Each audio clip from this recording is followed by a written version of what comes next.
બીજી એક ગાડી આવેલી છે હોન્ડા શાઇન BS6। આપણે વધારે પડતું BS6નું જ કામ કરીએ છીએ, વધારે પડતી BS6 ગાડીઓ આવે છે। તો જો આ ખાલી ને ખાલી કેટલી ફરેલી છે, 36,187 કિલોમીટર ફરેલી છે।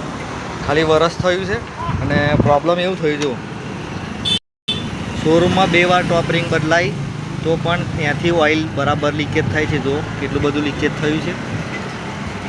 એટલે હોન્ડા કંપનીમાં shine SP, shine 100cc, CB shine અને હોર્નેટ અને બીજી બધી જે શાઇનની મોડલો બધો છે એમાં ટોપ રિંગમાંથી જ ઓઇલ લીકેજ થાય છે વધારે પડતું અહીંયાથી જ। તો ચાલો હું એમ તમને ઠીક કરીને બતાવું અને કમ્પ્લીટ ટ્યુબ લગાવીને સાફ કરીને કરીશું એટલે લીકેજ તો બંધ થઈ જશે। પણ કંપની ફોલ્ટ છે એટલે 5-6 મહિના વર્ષ પછી ફરી આ લીકેજ થશે। એટલે આ ટાઈમ ટુ ટાઈમ કરાવવું જ પડશે અને કરી દઈશું રિપેરિંગ। અને પછી ચાલો હું તમને રિપેરિંગ કરીને બતાવું। તો જો મેં કમ્પ્લીટ ક્લીન કરી અને પછી ટોપ કવર બેહાડી દીધું છે। જો હું તમને ચોફેરથી બતાવું,